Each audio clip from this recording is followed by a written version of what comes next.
Hello, everybody, and welcome to RCD and our celebration of National Accessibility Week here in Canada for 2024. And today we're presenting our second in a three-part series we're doing this week, talking about accessibility and tying in what we're doing here at RCD in the months of May and June, which we call lifestyle and growth. And so we're focusing on those things like sports, like empowerment things, like hobbies, like all those things that sort of build, help you get to a higher place, empower you, give you confidence, meet people, all those sort of things. So that's what our focus is. So our RCD panel discussion today is have you tried? ? So a lot of times you'll be in conversations with people and someone will say something like, oh, there was a skydiver that fell, and you're like, have you ever tried skydiving? Sort of thing. So that's where I've sort of decided on that topic. So have you tried ? So I'm just going to have our faces show up here and our panel will show up. And so empowered wellness, like we said, this is lifestyle and growth months, and it is the National Access Awareness Week that we're celebrating. And so I will go to Louise first to introduce herself. Take it away, Louise. Hi, I'm Louise Gaudry, and I am the SIL coordinator here at the Richmond Center for Disability. SIL stands for Supports for Independent Living, and it has to do with looking for either volunteer or paid employment primarily. And you're a person who uses a wheelchair.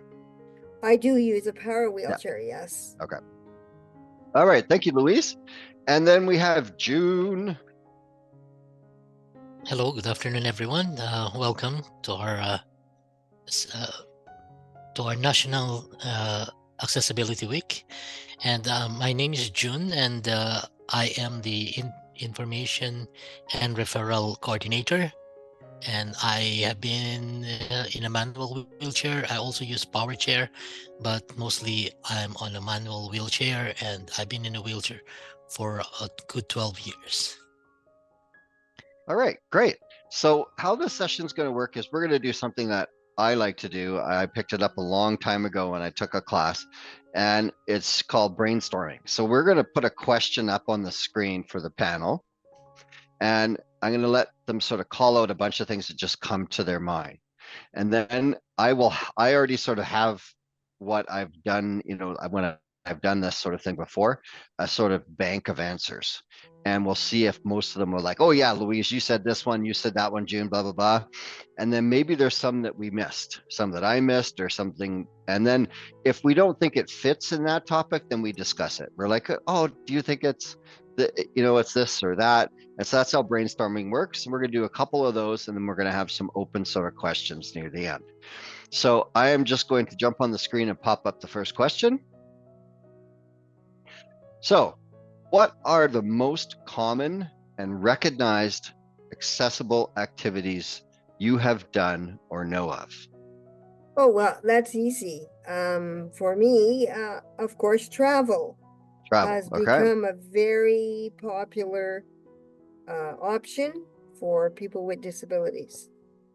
And some of the standard answers here are like most sports now: basketball, volleyball, most track sports have all been adapted in some way. What about you, June? You got a couple to throw on there? I have done, back when I was in Calgary, I have done a lot of hand cycling. Right. I used to own one, and I go all around the place. We have a good bike path. I think it's very encouraging here in Vancouver. Yes, and it's getting quite popular here with the mountain bike trails and stuff. So, and some of the other sort of common ones would be things like I said, volleyball. There's adapted sailing, swimming. There's gardening. Music. So there's all kinds of ones. So I'm going to pop up the screen of the standard ones here, and we'll see if we've sort of how we've done. And we'll talk about the ones that maybe we sort of went, oh yeah, that should be there. So here's here's most of the activity ones. So we've got basketball, volleyball, hockey. There's sledge hockey now.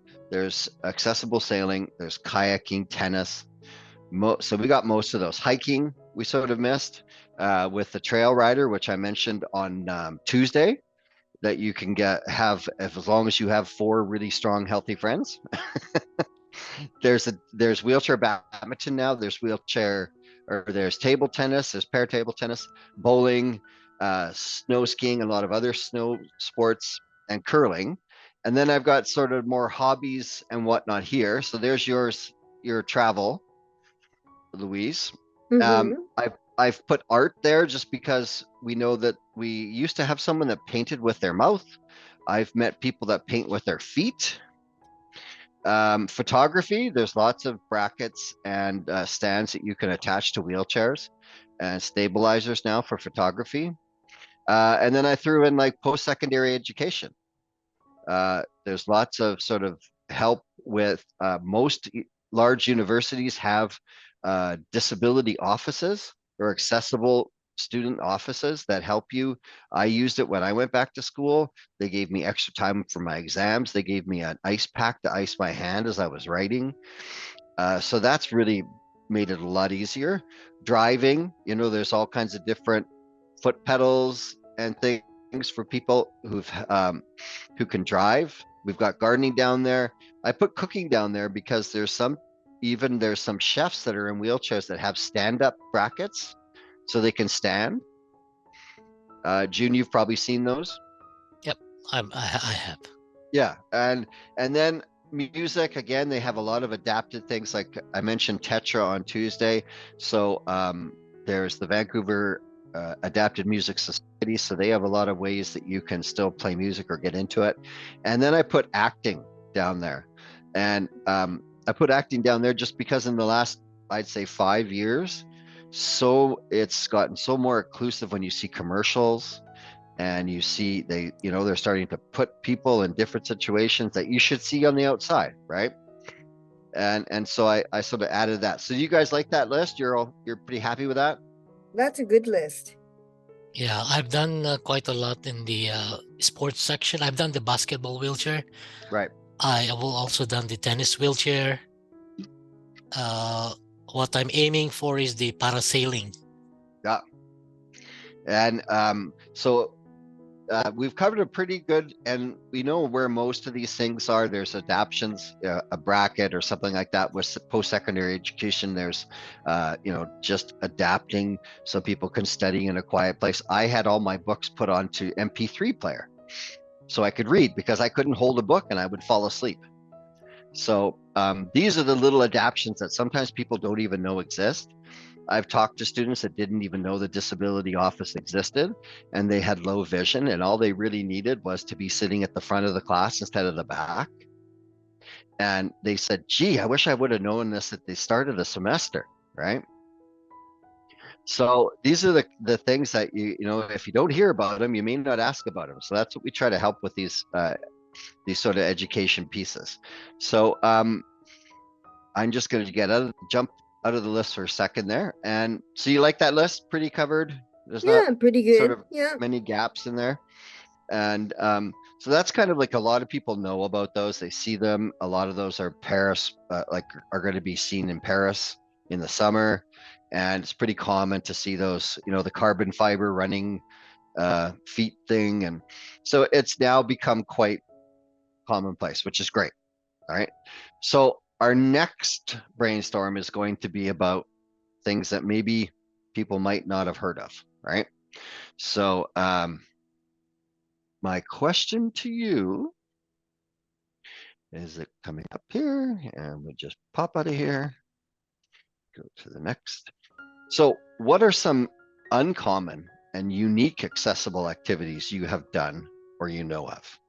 So some things that might be a little bit off the beaten path that people here at our office would know about, but someone just newly disabled or whatnot else might not have ever heard of, or might not have thought that it's able for them to do it. So toss out whatever ones you think you've heard, Well, Dave, I think of the individual who does ballroom dancing, Yep, and then there's also square dancing. that's one I missed, I think. Yeah, there's So those are that's a options. ballroom dancing with a wheelchair. That was something I'd never seen before. And she has not, I don't like using the word able-bodied, but she has a partner who dances with her who isn't in a wheelchair. So really unique. Another one, I know there used to be an organization called Nine Lives Adventures and they did bungee jumping in a wheelchair. I would like to try that, Dave, but the company is not in operation right now.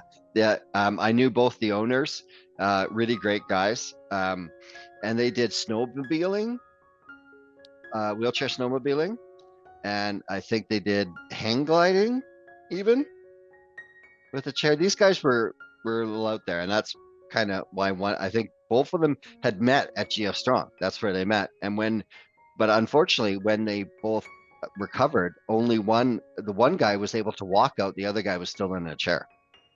Yeah, that's correct. And they were friends, and they wanted to do these crazy things together, and they couldn't figure out how to do them. So they started this organization. And so yeah, I've seen some of the pictures that they had Paris snowboarding. They were also trying to do and adapt like all those events like the Tough Mudder and all those events that some people do, those corporate sort of events. They were doing one for adapted where you had to sort of have people on your team with certain disabilities. And I think they tried it out in Toronto. So I'll pop up what I've got up on my list here and see where we got. I was racking my brain last night on this one. So this is what I've popped up, starting with, snowmobiling, snowboarding. I have a friend who is a blind snowboarder. Can you imagine? Everybody has to move out. Oh yeah, they are a person of courage. Yes, she has to ski in front of her guide, and her guide tells her, "Move left, move right." A little bit. I don't know about that one, but she's very brave. There is water skiing. There's water skiing.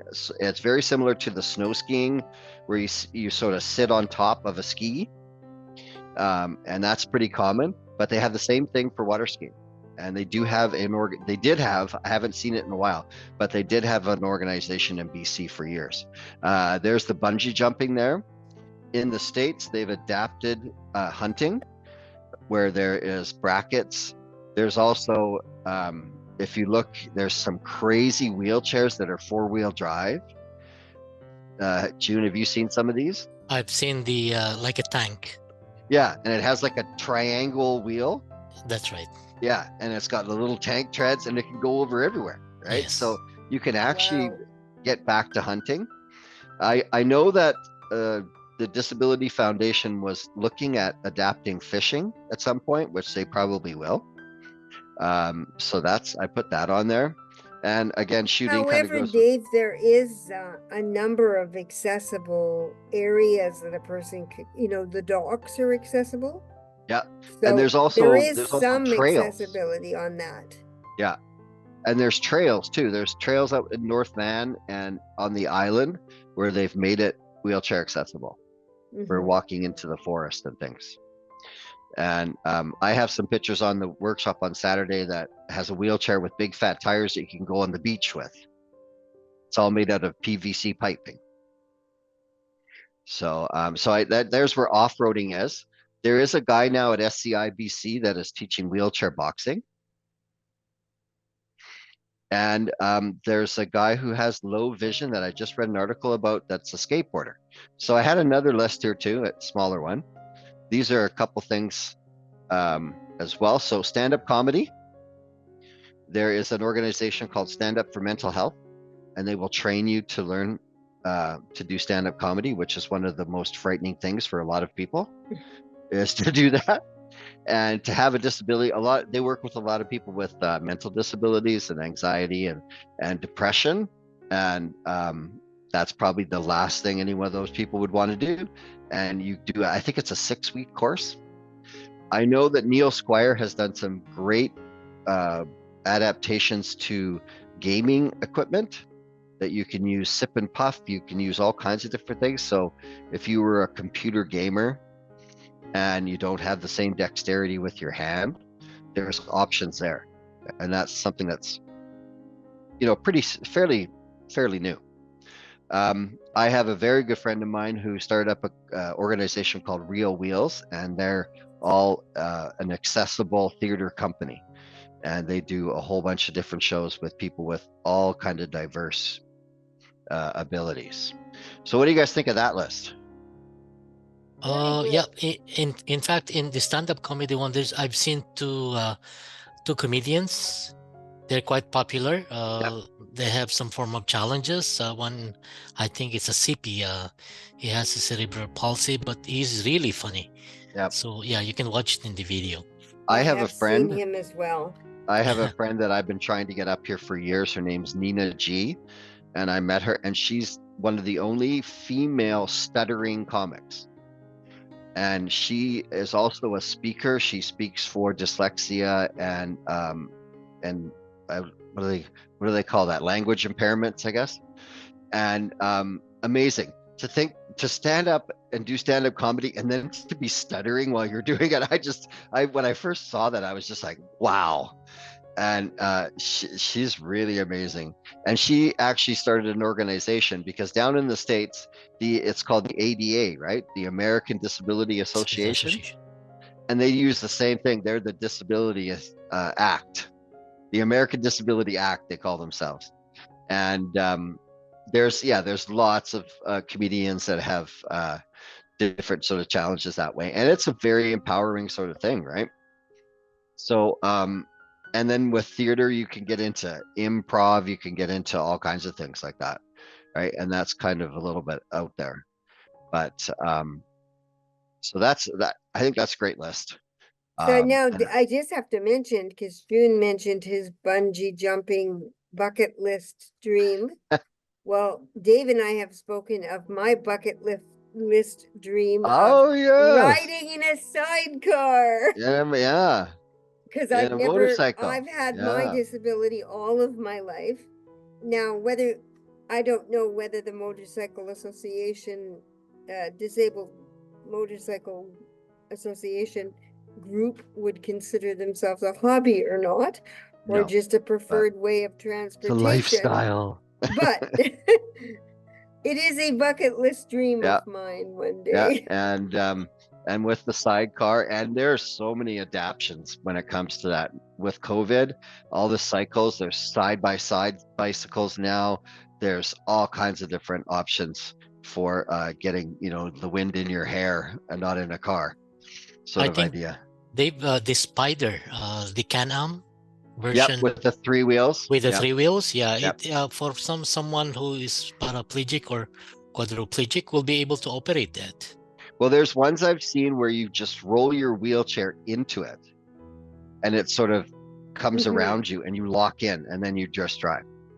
Yes. Yeah. And I think Japan has something like that too.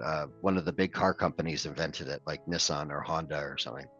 The main challenges for that is actually the current safety standards we have in North America, because in other parts of the world where I come from, well, we can easily modify according to our needs, and we don't need licenses for those things. And that's the difficulty. We had an organization that we worked with called Wolf Mobility, and they had a smart car designed to do that exact thing. Roll in from the back, the back rolls up, and your wheelchair is your driver's seat. But the Canadian standards will not allow that because it has to be, they don't believe that the wheelchair can be securely mounted because it's on and off. And because I know how many people because you drive, how you have some passengers, but most of the people I know that drive accessible vans don't drive anyone else with them. Yeah, that's true. Massive vehicle, and they're always by themselves. Yeah, it's a waste of gas. But I've seen a lot of different models and modifications. Mostly, it's approved in Europe. Yeah.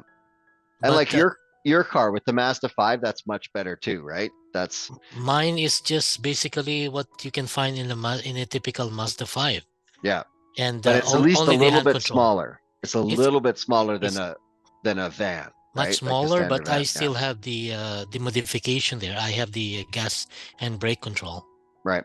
Right. Mhm. So and that's a great thing, right? So any other ones you can add to that list? This kind of goes to what you were just talking about, Louise, about your sort of bucket list. So I'm gonna throw my next question up here, and we'll just take a look at that list again. So those are some of the more things that you might can they do this, sort of thing. And so my next question. So I just wanted to remind everyone that I know there's lots of different accessible options for a lot of things. And on Saturday, I have daily function boxes of gadgets. I have kitchen gadgets.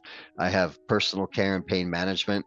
So, but it's just that today we're focusing on that stuff that's lifestyle and growth. So are there activities you wish were more accessible or adaptive? Rock climbing Rock climbing. Okay.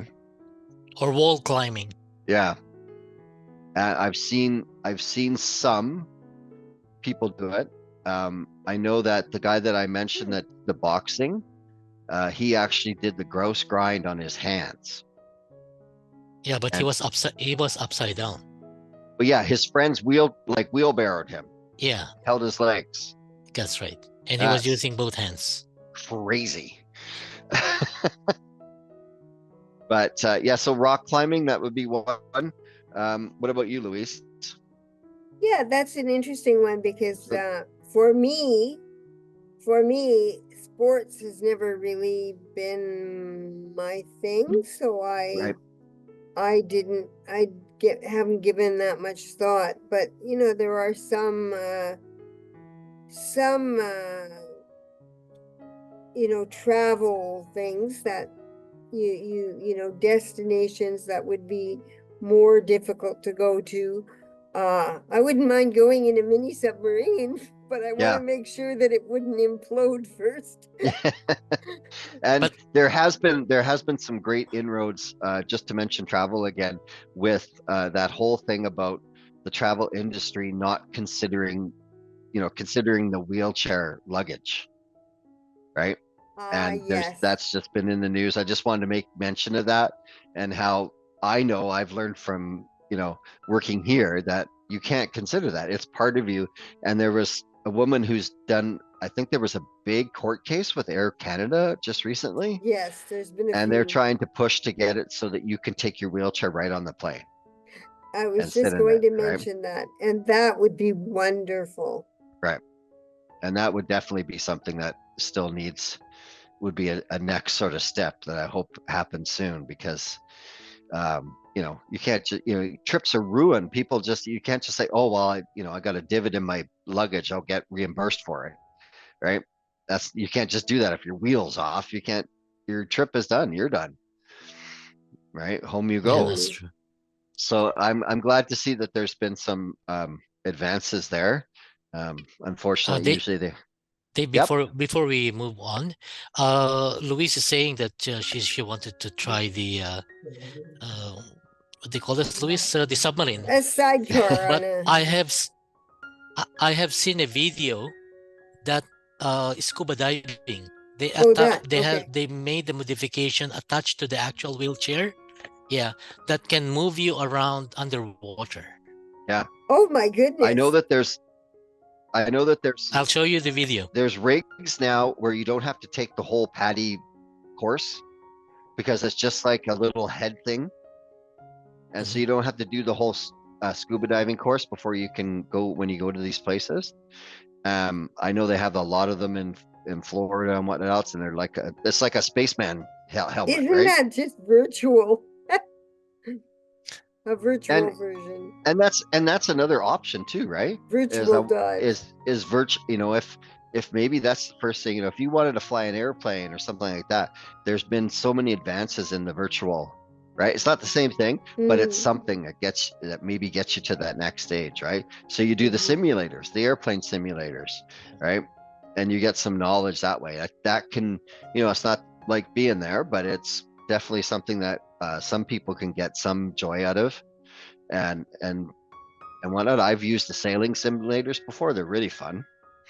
Mhm. Uh, And so it could be Now, an option too, right? Dave, I have seen it. unfortunately, I'm going to have to leave you Yep. very, very shortly. So, I've seen a lady who flies an airplane without hands and arms. Wow. No legs too. Wow. She's a half Filipino, half American, Right. and she's flying a plane by herself, no legs and no hands. Wow. All right. So we'll jump into our next question so that we can keep Louise on board. And this, I think, is my last one. And so either now or in the future, do you think there are or will be some solutions or adaptive tools that may help open up an activity for you? Hello, welcome back. And we have unfortunately had to let go of one of our panel members. She had to go. So thank you to Louise. And we just want to finish up our topic that we were talking about. So I'm going to jump back on the PowerPoint. And we were talking about what do we think is for the future and some of the things that we think is going to help. So the question was either now or in the future, do you think there are some solutions out there or adaptive tools that may help?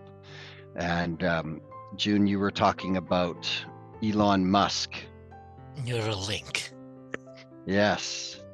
And I know there's a lot of people in the disability world that when we talked about earlier about huge vans that people have to use sometimes, they're really looking forward to the driverless car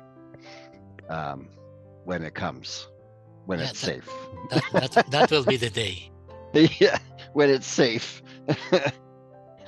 We're not sure if that's going to be there, but that, because that would be a huge thing for people. They, if they wanted their mobility and they didn't want to have to put out, because those things are so expensive, right? Yeah, that's right. It's unaffordable at this time. Yeah. And like we said, you drive around pretty much all by yourself. Yes, most I of do. the time. Yes, I do. I enjoy long drives, and I have adapted to the things that I need just to be able to do my daily driving. Yeah, and that's sort of what we're talking about. Is I've seen people that I know, June, you have ropes in your car to get your wheelchair around. It's a pulley system. It's a pulley system. There was another one of our board members that used to just pull himself up on a rope on his ramp. And so, a very low tech solution, but it worked, right?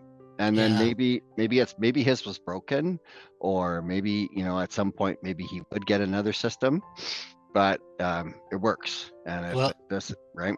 The thing that I would suggest to him, instead of doing it manually, you have those 12 volts hoist that you can just bolt in the side of the van, and that will pull you in. So we're segueing right now into what we'll be talking about on Saturday, which is getting that sort of mindset around adaptive. And so you might go and say, hey, well, this sport or this activity isn't accessible to me. Why? Right? And if it isn't something that has been mainstream, maybe, because I've said this for many, many years, I've talked to so many people with chronic illness and invisible illness. A lot of them never worked, and all it was one adaptation was all that was needed. And the waste of post-secondary education and brain trust and all the rest of it, when all they really needed was one or two adaptations that just didn't get done, and they didn't follow the process. And with that, are just changing attitudes just a little bit, and you could get this person who spent 8 years studying and whatnot else back to work and contributing to the society, and they sit at home just because they couldn't get a desk that raises up, or right. So taking that into your own hands instead of just waiting for someone to do it, and or at least starting the ball rolling. A lot of those things, that's how it happened, right? That's how Yeah. they look at recants and things like that, right? Yeah, the So development comes if they have the knowledge of the person who has actually experienced those things, yeah, giving them the input. and that's the thing. I used to complain at work because we would have our bosses would put something into us to use, but they never had us test it first. Yeah, that's You true. know, and it was like, this isn't going to work. Well, why? It looked good in the catalog, But if you have that lived experience, you can say, yeah, it needs to be a little bit over here. It needs to be a little bit over there. And, what we're kind of saying is just, be safe, always always consult your medical team and whatnot else. But you can be that sort of spearhead if there isn't something that you need adapted, because if you just look back at it, it may be something really simple.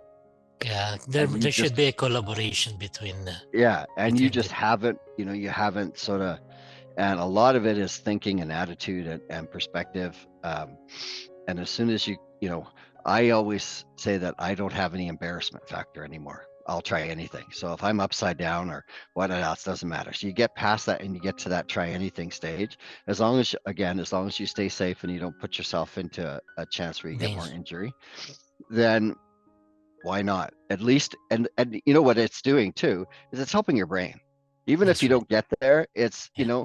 you are firing the neurons. You're doing stuff to make yourself, and maybe that doesn't happen, but maybe something else happens because of it Yeah, later on, right? I agree. So that's the whole sort of what we're talking about, and the theme, that accessibility within reach. So that's the thing. We've gotten really far with some things, but sometimes there's just that one thing that's still not there. And if you just wait for someone else to do it, it may never happen. Yeah, Right. that's right. So if it's something, and I said in the first workshop, you have to assess like how important it is to you. And if it's something new, or if it's something you really want to do again, then why not figure it out? And even if you don't, like, a scientist that studies something that he never solves the whole year, but it's going to do benefit for you. It gets you out, it gets you thinking, it keeps your mind going. A lot of people in my community, that's one thing that they've lost. They're not, that's why I went back to school and tried to get back to work, because I was literally, my brain was dying. And if I had let it do that, I would just be sitting in a lump watching television right now, because I True. was losing it. And so that's our message. And I hope everyone enjoys National Access Awareness Week. Check out the stuff online, check out our videos.